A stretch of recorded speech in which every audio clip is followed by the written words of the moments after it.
Okay, well, should I acknowledge him? He's the council member? No, he took Alice, Yeah. but whatever. Hi.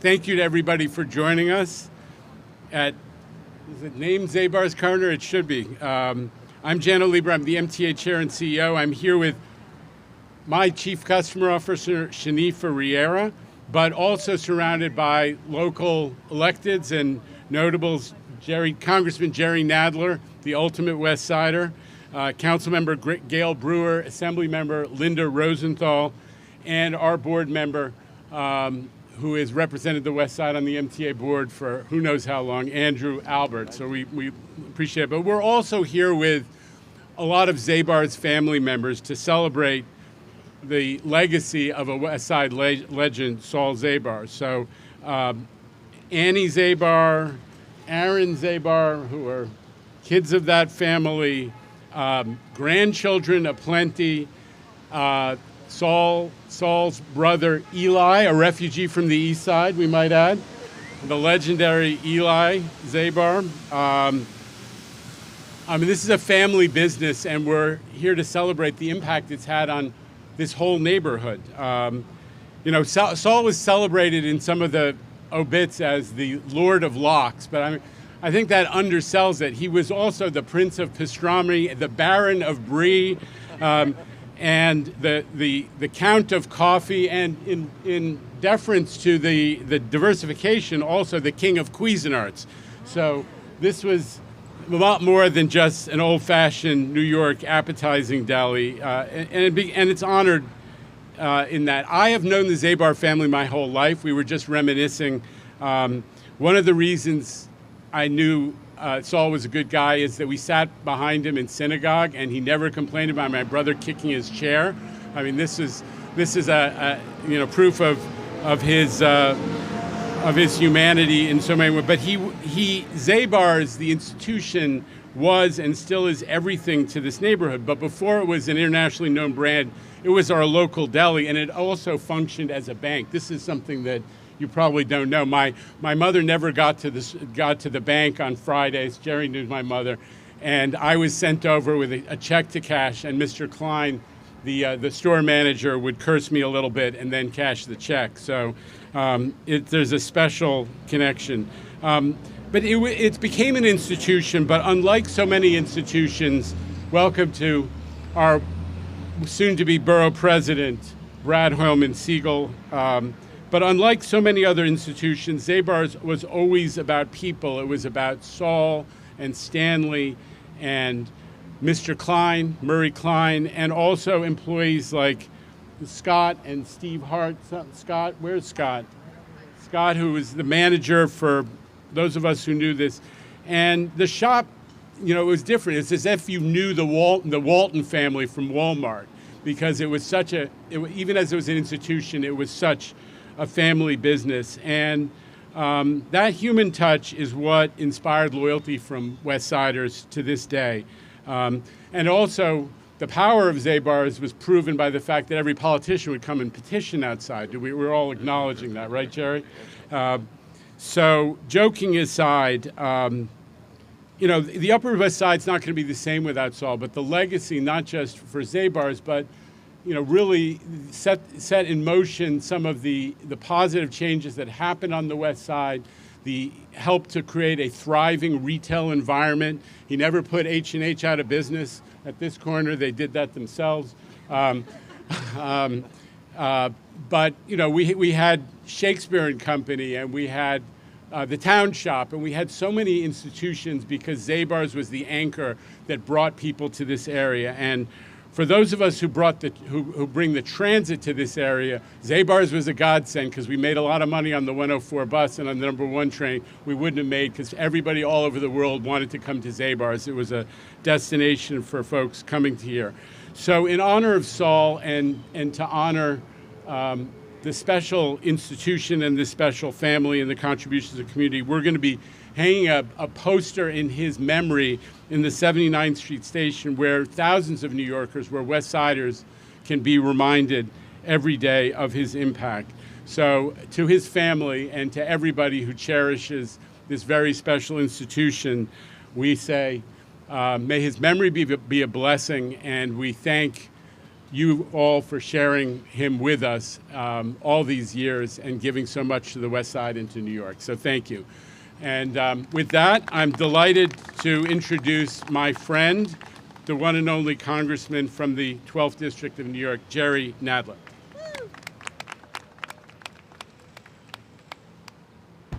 Thank you very much. When my wife and I first got married, we sat in synagogue behind Jano's parents and behind Stanley and Saul Zabar. And I remember it from then. Today we gather at the near the 79th Street subway station to honor Saul in a fitting way by unveiling a vinyl poster that will hang here, just steps from the legendary store he built at 80th and Broadway. This tribute, created with his family and the MTA, ensures that everyone passing through will remember the man who became synonymous with the Upper West Side itself. When his father died unexpectedly in 1950, Saul set aside his dreams of becoming a doctor and returned home from college to help run the family business. What he thought would be temporary became a 75-year love affair with Locke's Coffee and the people of this neighborhood. He was a pioneer who helped launch the gourmet coffee movement in New York long before anyone had heard of Starbucks, and his exacting standards, personally tasting the coffee, inspecting every piece of fish, made Zabar's a destination known around the world. Even at 97, Saul walked the floors of his store, greeting customers with a smile and ensuring everything met his demanding standards. His general manager said it best: there was nothing he didn't put his hands in, and Saul was like a father to everybody in the store. That's who he was, loving and demanding in equal measure, building not just a business, but a family and a community that spanned generations. As his daughter Annie said, "My father's legacy lives on in every bagel, every slice of smoked fish, every cup of coffee, and in the countless conversations that fill our store each day." Now it will also live on in the 79th Street subway station, where thousands will see his face and remember a man who showed us that excellence matters, that tradition has value, and that a life devoted to craft and community is a life well lived. May his memory be a blessing. And now Brad Hoylman, New York State Senator, and Borough President-elect. Thank you. Or almost Borough President. Yes. Thank you. Almost Borough President-elect. State Senator Brad Hoylman, Siegel. So honored to be here. Thank you, Chair Lieber and Congressman Adler, and my amazing colleagues, Councilmember Brewer and Assemblywoman Rosenthal, and Community Board 7, who's here in full force. I represent the west side of Manhattan from Christopher Street, the base of the Stonewall Inn, birthplace of the LGBTQ human rights movement, all the way up to West 103rd. But as my colleagues know, we often refer to my district as one that runs from the gay bars to Zabar's. And I asked Saul once, is it okay if I use your trademark in our motto for our district? And he said, that's not original. Actually, Stephen Schwartz came up with that 35 years ago in a musical that he produced called West Side.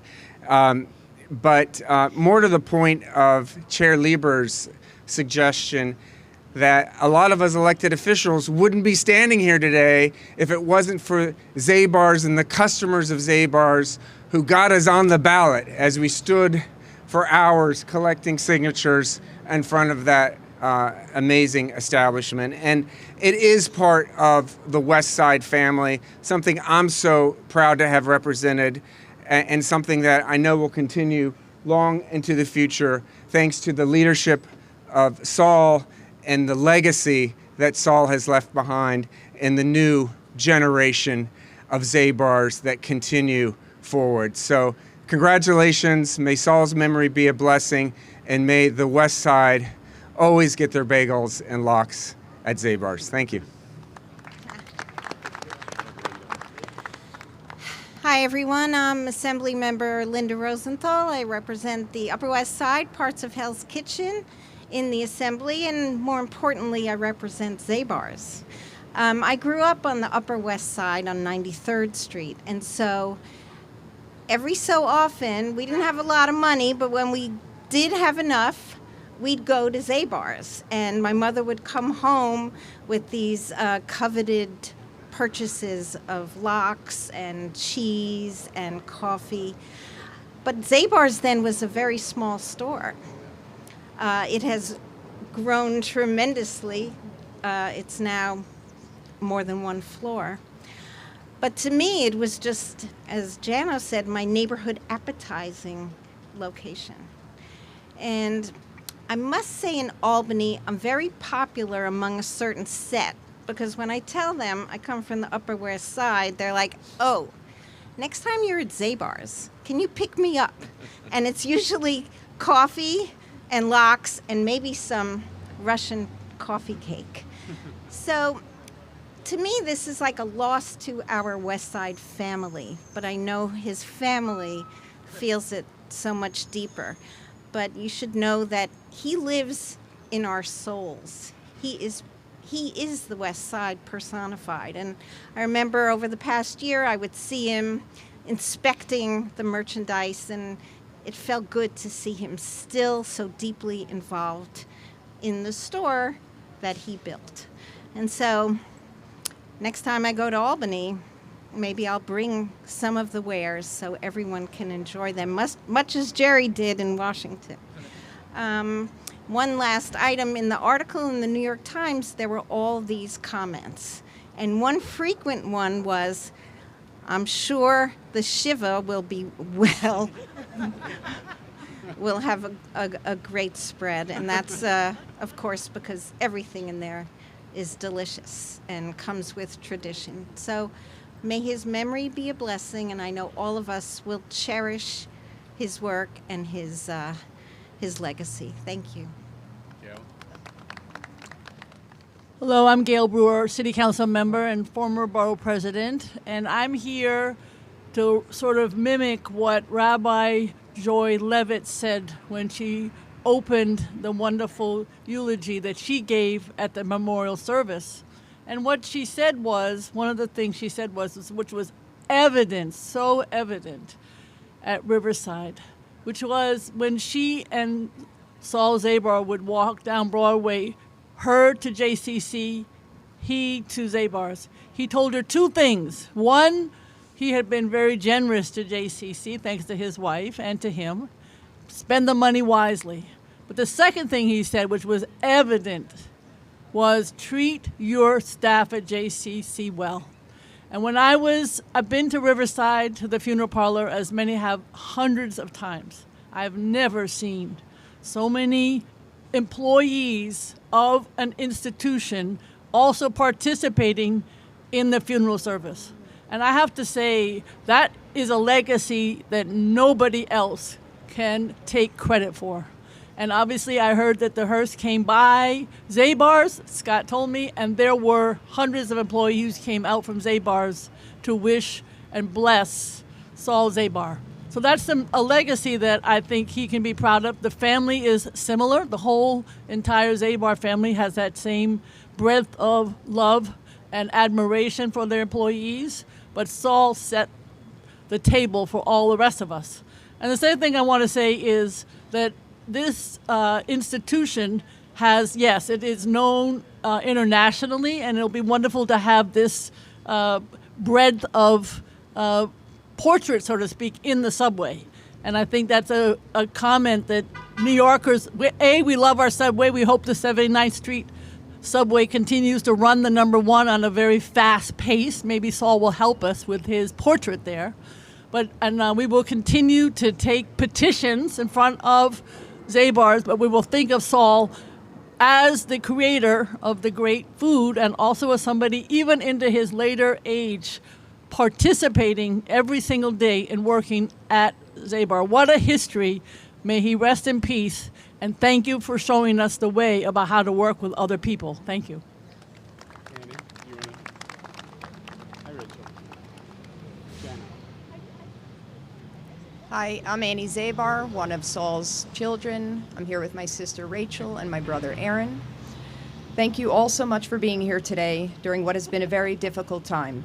The outpouring of love and support from the community has truly overwhelming, and we're deeply touched by how many people have reached out to share what Saul and Zabar's has meant to them. For generations, New Yorkers and visitors alike have made their way up here, often by subway or bus, to experience what Saul built, a true Upper West Side institution. The store has always been a beacon for the neighborhood, and it's such an incredible honor to see that spirit reflected back today. We are so grateful to the MTA and to all the city leaders who helped make this tribute possible. It's a truly meaningful and fitting way to commemorate Saul's memory and the place he loved and poured his hearts into. Thank you all. Yay. And I just want to thank not only Annie, but her sister Rachel for joining us, another old friend from the old days. Eli. Well, we got Eli. We got Eli, yeah. He's the East Side thing, you know. We're not. Okay, so I think we're going to do some Q&A on topic. Minton, you're in charge. Yeah, we're going to take on-topic questions for now. Who's got an on-topic? Anybody? I do. No, sir. Hang on. We're going to go with the press here. The actual press. Anybody on topic on the press? All right. So then let's move right to the unveiling, if we can move that right over. I just want to acknowledge what we're about to unveil is prepared by Sophie Ong, who is the artist. Thank you so much for preparing this. And here she is. This is a mock-up of what is in the station. We're going to unveil that in a moment. But first, Jana wanted to do a presentation for the family. So, sir, hang on a second. All right, we're going to do the business. He's sort of the family. We got to be nice to him. Okay. He's canceling your account. This is what's coming in 79th Street Station. 1, 2, 3. Wow. All right, everybody come to the back. Everybody come stand around us so they can get a photo of everybody around.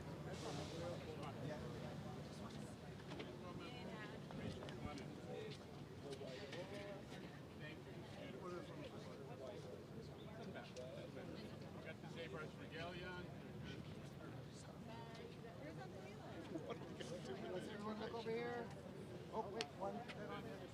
Eli, come on in. Right here, everybody. Right where my hand is. All right, let's go. 1, 2, 3. One more. 1, 2. Jen, let me get you looking over here. 1, 2, 3. One more. 1. Right two, here at Ray, everybody. 3. Let's get the grandkids in. All right, let's get the grandkids. Grandkids are in. Oh my God, Where are the grandkids? You guys go on this side.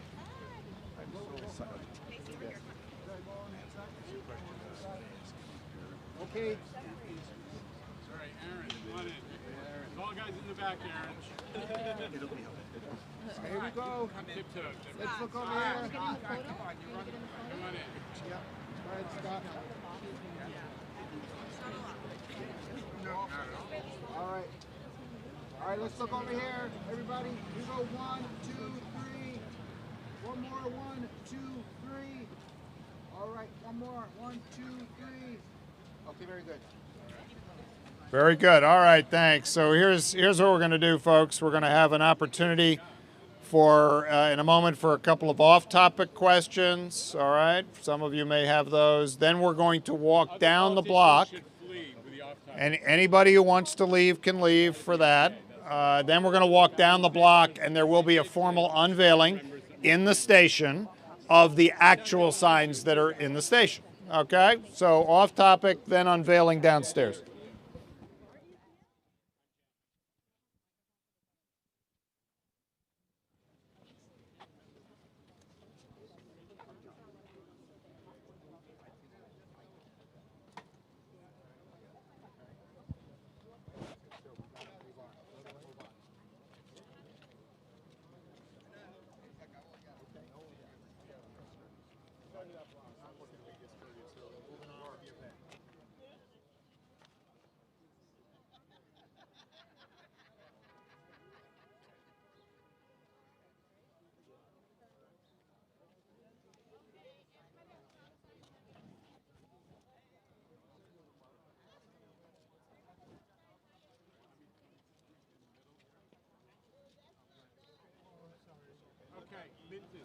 Yes, sir.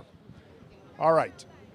We're going to As soon as we get a last couple of pictures, we'll clear the set, and we'll move on. Now, warning, this is trigger warnings for off topic. You were both? I saw that. Yeah, I'm glad. All right, here we go. You're welcome to stay. We don't, this is, as I like to say, it's journalism roulette. You don't know where they're going. And we're about to find out. So let's just back that sign up, please, Ray. Okay.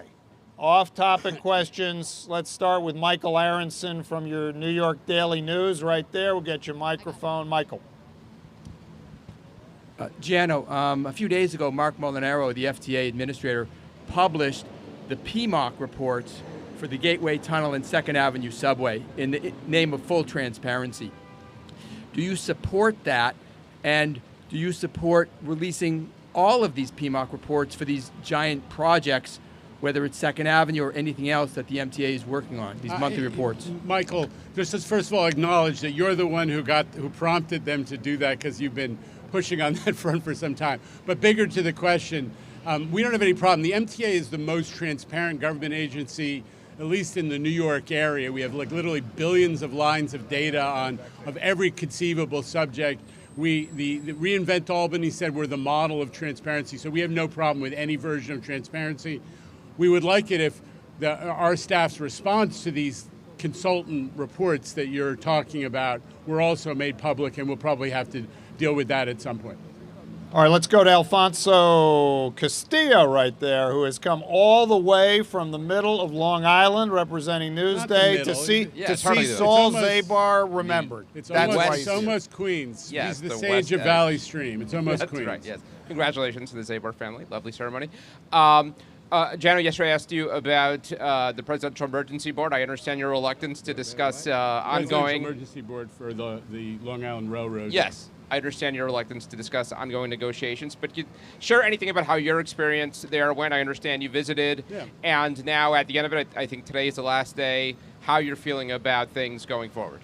Listen, I don't know what the board is going to do. I confess to some trepidation because one member, Trump, appointed to the board is actually a member, an official of the union that is leading this labor dispute, which seems crazy to me that they put somebody who's in one of the unions, an official of it, on the board.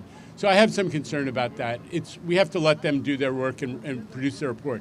What I can tell you is the point that I made to the board, and which I'm hearing from riders and the public in general, is these insane work rules have to be addressed. It makes no sense that the public is paying so that someone who drives a diesel-powered train and on the same day drives an electric train gets paid 2 days' pay for 1 day's work, and then if he moves the train around in the yard, he gets a 3rd day of pay. It's literally nuts. It's antiquated, and the public is demanding that those work rules be addressed. But we're willing to pay people a little more to get in exchange for these additional efficiencies so everybody gets a fair deal. That's what we're focused on.